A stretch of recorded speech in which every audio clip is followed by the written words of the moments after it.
మానవ జీవన విధానానికి గణితం చాలా ముఖ్యమైందంటూ నేడు వివేకానంద పాఠశాల కళ్యాణదుర్గంలో అంగరంగ వైభవంగా గణిత దినోత్సవ వేడుకలు నిర్వహించారు.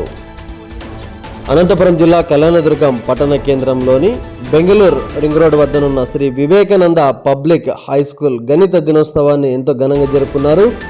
పాఠశాల యాజమాన్యం నరసింహాచారి మరియు ఉపాధ్యాయుల ఆధ్వర్యంలో విద్యార్థుల సమావేశాన్ని నిర్వహించి అంగరంగ వైభవంగా ప్రముఖ గణిత శాస్త్రవేత్త రామానుజన్ దినోత్సవం సందర్భంగా ప్రతి ఏటా డిసెంబర్ 22వ తేదీన జాతీయ గణిత దినోత్సవాన్ని జరుపుకుంటున్నామని ఈ సందర్భంగా సంస్థ అకాడమిక్ చైర్మన్ నరసింహాచారి తెలిపారు. ఈ సందర్భంగా అకాడమిక్ చైర్మన్ నరసింహాచారి మాట్లాడుతూ అన్ని శాస్త్రాలకు గణితమే ఆధారమైందని, విద్యార్థులకు ఉదాహరణలతో అవగాహన కల్పిస్తున్నామంటూ ఆయన తెలిపారు. విద్యార్థులకు గణిత శాస్త్ర ఆకారాలను, అంకెలను, సంఖ్యలను కలిపే చిత్రపటాలను తయారు చేసి తోటి విద్యార్థులకు వాటి ప్రాముఖ్యతను శ్రీ వివేకానంద పాఠశాల అధ్యాపకులు ఎంతో చక్కగా తెలియజేశారు.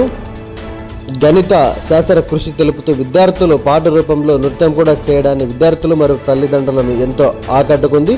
ఈ కార్యక్రమంలో పాఠశాల ప్రధానోపాధ్యాయులు వన్నూరుస్వామి, తోటి ఉపాధ్యాయులు తదితరులు పాల్గొన్నారు.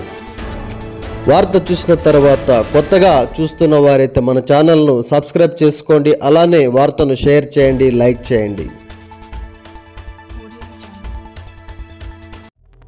కళ్యాణదుర్గం నియోజకవర్గ వార్తలు అందరికంటే ముందుగా, అన్నిటికంటే వేగంగా మీ మొబైల్లో రావడానికి కళ్యాణదుర్గం సమాచారం సబ్స్క్రైబ్ చేసుకోగలరు.